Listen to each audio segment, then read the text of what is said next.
this is my review of Death Note.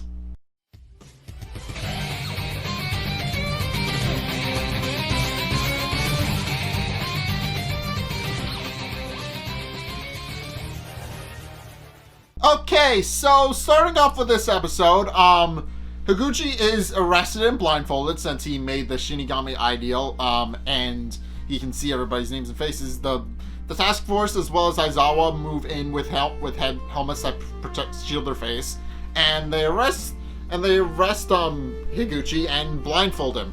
And then, as per L's instructions, they also put a headset from the helicopter on him, and L asks Higuchi basically the most important question of the series: how does he kill?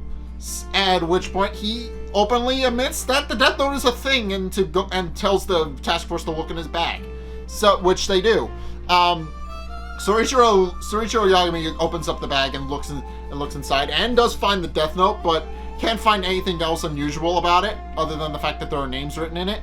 But then he looks into the rearview mirror and sees Rem, and understandably panics, pointing out that he suddenly sees a monster, according to himself.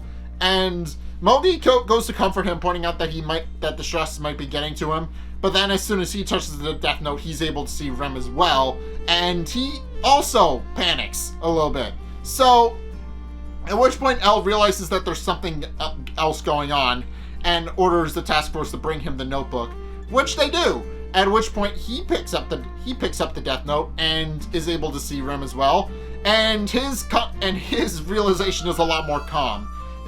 He notably just points out Shinigami do exist. That his reaction is just Shinigami exist, and that opens up the ball game a whole lot more.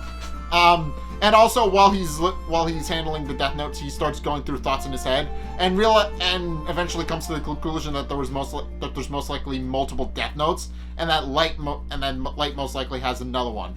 As L is distracted, Light takes the Death Note from him because he wants to see, and his memories come back and based on his reaction, it's more than a little painful. So in any case, Light returns back to his old murdery self, and claims that he's going to run background checks for all the names in the Death Note to figure out how many of these victims are actual people that Higuchi has killed, and see if there is actual people. Which Light knows they are, but at this point he's trying to cover his own ass so that L doesn't suspect him.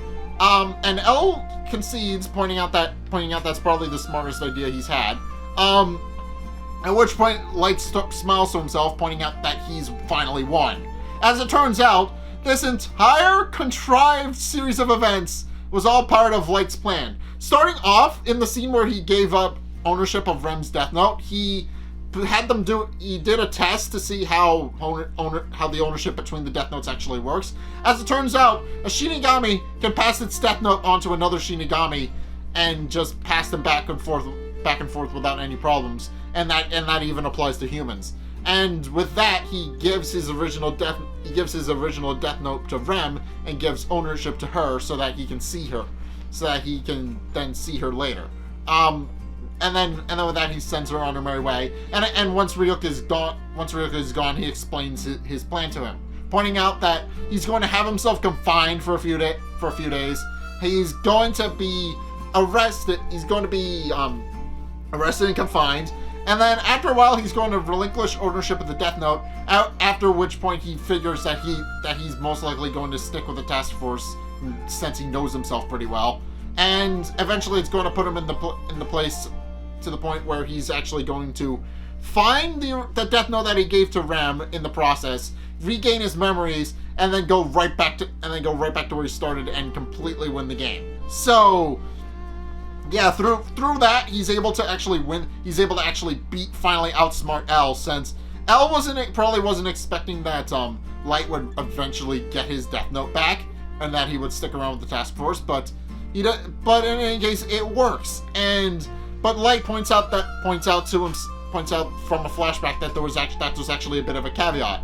If he's not the sole owner of the Death Note, he's going to lose his memories the second he puts the notebook down again. And so to prevent that happening, he reveals that he actually came up with a backup plan. As it turns out, Light had rigged his watch to hide a piece of the Death Note. And while Elle is watching the situation and not at all looking at Light, Light opens up the secret compartment in his watch, and using a needle pricks his own finger and uses his blood to write Higuchi's name on the piece of the Death Note hidden in his watch. Which because he did that, causes Higuchi to die with nobody really understanding the cause, and more to the point, Light regains ownership of the Death Note. So with that, the task force returns back to headquarters to figure out what exactly is going on and try to piece together what the Death Note actually is, which Light also planned ahead of time. So they begin. So eventually, at this point, everybody's touched the Death Note. Everybody in the task force has touched the Death Note and is able to see Rem at this point. And they begin and now she's just a permanent part of the task force, which I think is kind of hilarious. But eventually it gets back to Aizawa, and Aizawa begins reading through the notes, and he begins reading through the rules of the Death Note and how to use it. And again, in a flashback, Light reveals that he actually plans to keep himself safe using fake rules. He had Ryuk write down fake rules in the Death Note, although he's openly is a little bit anxious about the fact that the Shinigami King might find out. The Shinigami King is a character in this series, by the way. We never actually see him. I don't think, as far as I know, we don't see him in the anime, but he is in the series, and he is kind of the most powerful Shinigami in existence. But in any case, Ryuk is a little concerned about the fact that the Shinigami King might get mad at him and asks Rem if it's okay. And Rem points out that it's perfectly fine. As long as the Shinigami King doesn't find out, it's going to be perfectly fine. But in any case, they wrote 2 fake rules that are basically guaranteed to not only keep the Death Note safe from anybody else, but also make sure that the Death Note, that the original users of the Death Note get off scot-free.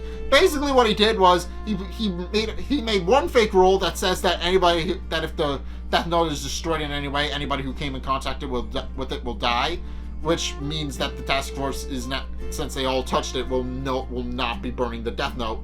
And more to the point, if he made another fake rule that if the Death Note if people fail to write their names in the Death Note for 13 days, they will die as well. So that basically so anybody who writes the name in the Death Note and then doesn't proceed to write a name in the Death Note after 13 days will die, which we know is bullshit, but it works in getting Light and Misa cleared, since they were in confinement for well over 13 days. They're fine. So, and Elle, still being skeptical, asks Rem if it's true for all the Death Notes, although Light points out to himself that Elle is wasting his time, and Rem confirms, but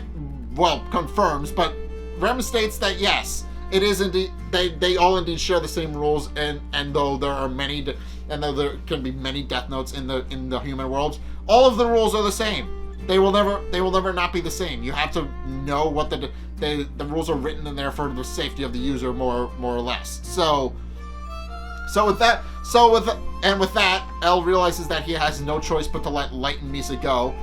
But Light states that though he's been cleared, he still wants to be a part of the task force and help out, which Elle agrees, which again is part of Light's plan. So at which point Light sees Misa out of the headquarters, and though there is a camera at the entrance, he is able to sneak a message to her before she goes, since he realizes that the camera can't hear him or see his face. So what he does is he just kind of, tells Misa what the rest of his plan. She needs to go to the woods where he buried the other Death Note, and go pick it up so she can get her memories back.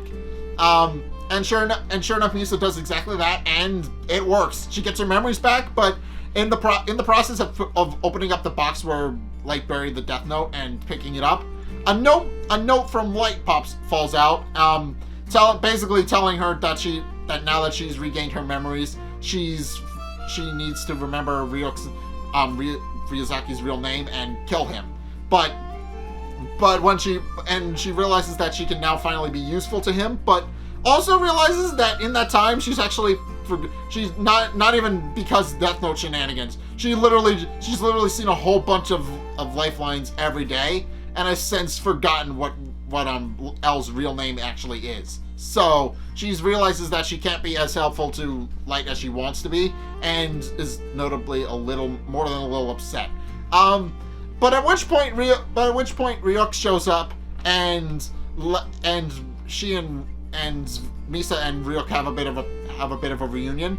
But then according to her, before she forgets, she decides to make another Shinigami ideal, which Ryuk points out is kind of dangerous, but she points out she needs to know what L's real name is to be able to help Light, and while Ryuk has no problem with it, he does point out that again it's still a little bit dangerous, but he nonetheless grants her request and makes the deal. So at which point, with Ryuk in tow, Misa returns to headquarters to see her boyfriend, if we're gonna call him that.